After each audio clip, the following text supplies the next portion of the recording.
This makes no sense. How did you do that? My reputation is destroyed! It's like a bean to the heart. It was an honor doing battle with you, good sir. What the? So polite. So, been busy losing while we were away, Bullchucker? I don't see it that way. Unless the bona fide beetle battle king is ready to give up now, he hasn't lost to me yet.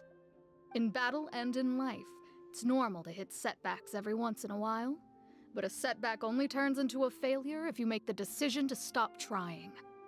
Word. Heck yeah! I ain't about to admit defeat yet. Still, there's nothing to be gained from constantly making excuses. Don't put all your energy into talking garbage. Spend it on fighting a little harder instead. Oh, burn. Oni King, this brand of enemy doesn't seem to be your area of expertise. I advise you send in another of your generals and observe the duel in detail. Watching others do battle is also a crucial part of a warrior's training. Some skills one learns by doing, others one learns through observation. Ah, good point, Grandmaster. And good timing, compadre. Oni King's right hand, I'm handing the fight over to you. Ah! Finally, it's your turn! Make it count, Traveler. So, I'm going head to head with the legendary Traveler. Guess I better look sharp.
Nicely done. You beat me. I'd go as far as to say that it's an honor to lose against the Traveler. Ah, so that's how you do it. I never would have thought of that. Yep, when you're up against a cunning enemy, you gotta get creative.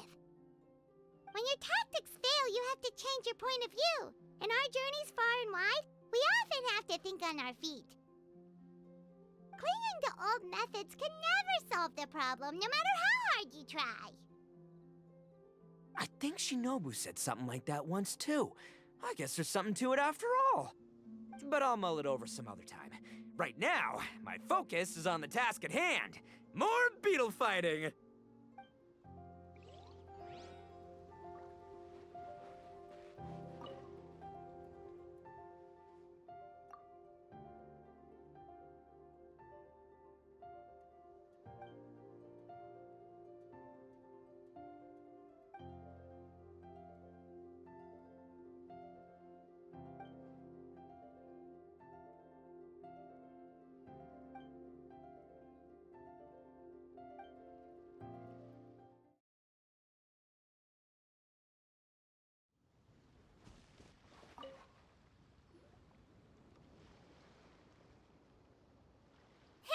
Good to see everyone! How's it going? Having fun? Shangling Guava! You finally made it! Well, Bullchucker's certainly having a blast. The day has finally come! Guoba-san, I've been training hard at the Arataki Blazing Armor Beetle Battle Boot Camp, and now I want to show you just how far I've come. And Crimson Staff, too. If my progress satisfies you, then please, teach me. Show me the way to communicate with Crimson Staff, Crystal Tornado, and all the shelled organisms of this world. Do that, and I swear, once I become the reigning champion of the beetle fighting world, I will build a mighty statue in your image at the Arataki Gang's beetle fighting headquarters. What the? Guoba-san got a brand new Oni Kabuto. That does not look normal. Oh, it appears to be not a typical Onikabuto shell, but one built of resilient wood. Is it wearing a suit of armor? We told Granny all about your Onikabuto boot camp. It really piqued her interest when she heard that Guoba was getting a disciple. As it turned out, a friend of hers had made a whole bunch of gardening and landscaping machines to look after the silk flowers on the terrace. They're called bloom pruners. The bloom pruner can transform into the shape of any creature to blend into its environment. Squirrels, butterflies, finches, you name it. And of course, Onikabuto too. So, Master gave Guoba a bloom pruner and got it to take the form of an Onikabuto so it can battle against you. That's pretty high-tech for a gardening appliance. Xiangling's master is Madame Ping, so Madame Ping's friend... Aha! Of course! No machine can compare to a real live Oni Kabuto warrior. Did Guoba-san pick a dumbed-down enemy on purpose so we can showcase all our awesome skills? You may be wise to temper your optimism, Oni King. My beetle senses are failing to detect this Onikabuto's might.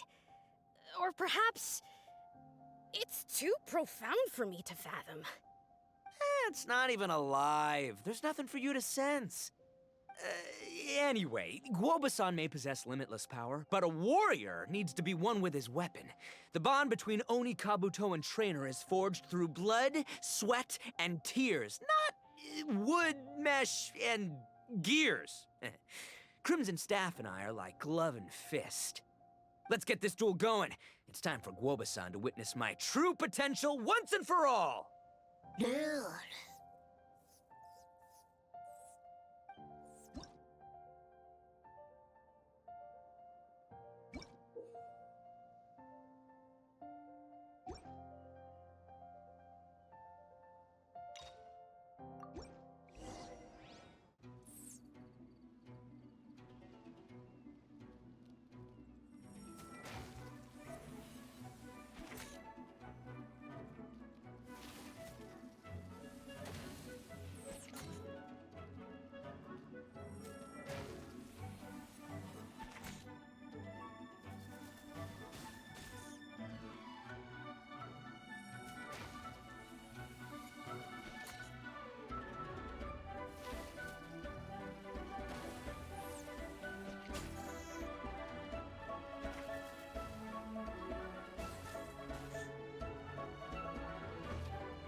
Whoa, Bullchucker sure made short work of the bloom pruner.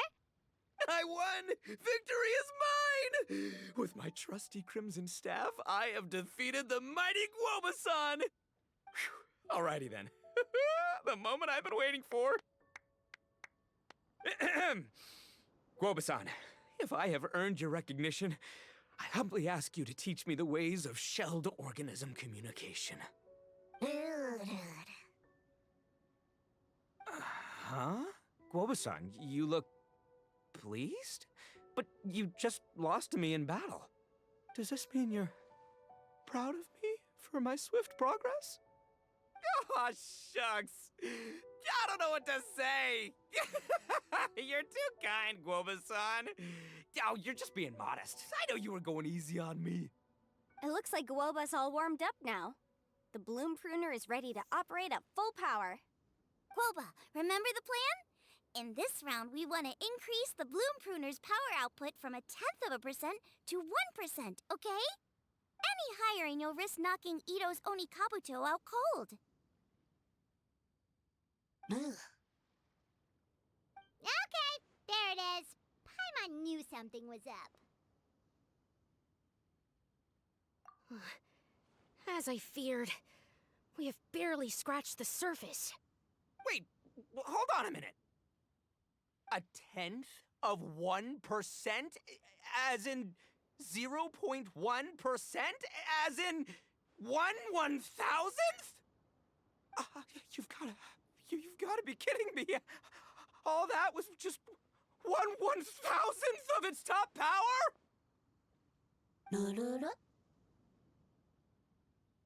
Guoba's a little confused. You did say you wanted to train your Onikabuto to defeat Crystal Tornado, correct? I thought it would go without saying given the size. The bloom pruner has to shift rocks the size of casserole dishes, so obviously it has to be pretty strong. Even then, Crystal Tornado is bigger still. It dwarfs me and Guoba, and it's even taller than you. That's impossible! If we were talking, twice as strong as the last fight, I think I'd have a shot. 10 times as strong, and we're already looking at losing most, if not all, of the time. About 1,000 times stronger? Who am I kidding? It's hopeless. When your tactics fail, you have to change your point of view. In our journeys far and wide, we often have to think on our feet. Clinging to old methods can never solve the problem, no matter how hard you try. Of course, Guoba-san. This is what you've been trying to tell me all along. I gotta study mechanics, then build a suit of armor for Crimson Staff that'll take his abilities to a whole new level. Or maybe, heck, I could build a bigger, stronger mechanical Onikabuto, piloted by Crimson Staff under my direction. An Onikabuto piloting a mechanical Onikabuto? How do you expect to pull that off? Does that even still count as a beetle battle? Seeing the power of Bloom Pruner has made me realize something. There's a natural limit to Onikabuto's strength. People have tried to tell me this before. Shinobu, the Grandmaster, especially Sky-Cleaving White Iron Lavender Melon.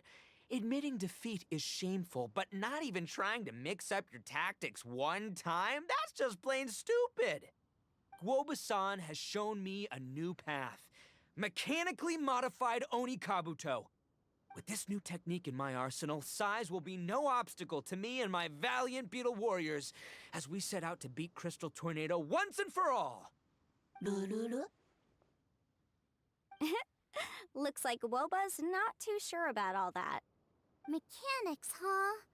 I'd have to get my master to see if her friend would be willing to help. She's the expert. Did you say expert? Please, Guoba-san, Chef-sama, my savior, introduce me. Uh-huh. Thinking of becoming the second Arataki gang member to study in Liyue, are you, boss? Shinobu, when'd you get back? Time's up. We spent our last mora on these boat tickets, and if we don't get to the harbor pronto, they'll go to waste. Give me a minute, okay? We're in the middle of an extremely important discussion here. Yeah, I heard. I was actually very pleased to hear the suggestion of you doing some sort of studying coming out of your own mouth. I have some relevant experience, so I can write a little booklet to get you started. But unfortunately, studying in Liyue is very expensive. The Arataki gang's typical expenditures are a drop in the ocean by comparison. So, what do you intend to do about it? It'll be fine. I'll work like a horse when I get back to Inazuma. I know what I'm getting into here, all right? I got it all planned out in my head. It's not like I've never gotten paid work before. Soon as I get earning, we'll all have cash for the burning. And don't think for 1 second I'll be abandoning you or the rest of the Arataki gang neither. I ain't the kind of head honcho that runs off to go study and leaves his gang behind. If we're gonna study, we do it as a team. Once I've got enough mora for everyone's tuition fees, the whole Arataki gang is coming to liyue. We'll study together, learn some epic new skills together, and come out the other side as the stronger, smarter, invincible Arataki gang. You're saying all of the right things. Who are you and what have you done with Boss? Wow, Bullchucker! Those were some bold words. You better make sure you follow through. Of course, I still need to iron out some deets in terms of what kind of work I can get and how much I can rake in per day, but yeah. In that case, Oni King, I'll stay here in liyue. Firstly, this will enable me to follow up with Chef Sama and discuss our study plans in detail. Secondly, now that word of the Arataki Blazing Armor Beetle Battle Boot Camp has begun to spread, I'll be able to scout for talented warriors and continue optimizing the Oni Kabuto training diet. Also, if the Oni King's right hand and sky-cleaving white iron lavender melon wish to continue battling or analyze the battle so far, I'll be here to support them. Awesome! Good thinking, Grandmaster. Okay, standard procedure applies. I'll let your grandpops know what you're up to so we won't worry about you. Man, I am so pumped to see what you'll have for us next time I see you. I do need to make one thing clear, though. I can't promise that we'll be able to talk an Adeptus into taking you on as students. Yenvei and I will do our best, but we'll just have to see how it goes. The great master of whom you speak boasts a skill others can only dream of. Their pride and prestige don't faze us. The important thing is that I, on behalf of the Oni King and the Arataki gang, can find a way to show them we're serious and sincere in our quest to master the mechanical arts. So I'll need to do some research to find out what kind of gift we should offer if we're to be seen as worthy of learning the mysteries behind the manufacture of the bloom pruner. Boss, we gotta leave right now or we're not gonna make it in time. All right, I guess this is it. Traveler, Paimon, Yanfei-senpai, Miss Xiangling, Guoba, you've all been a huge help to Boss with this beetle battle event. I really can't thank you enough. Please, take this as a token of my gratitude. I hope you can find some use for it in your future endeavors. Wow, you got us a gift! Thanks, Shinobu. You're so thoughtful. The time has come. Adios, compadre. See ya, sky-cleaving white iron lavender melon. Goodbye, Guoba-san and Chef Sama. And farewell, my savior. I'll be back real soon. I promise. We'll meet again. La la la la la. Don't make promises you can't keep, Bullchucker. It's good to have ambitions, but don't let yourself get carried away in the heat of the moment. Do what Shinobu tells you. Be realistic about what you can achieve, and make sure you pace yourself. But of course, if everything works out, Paimon can't wait to see Crimson Staff driving a ginormous mechanical Oni Kabuto the next time we meet.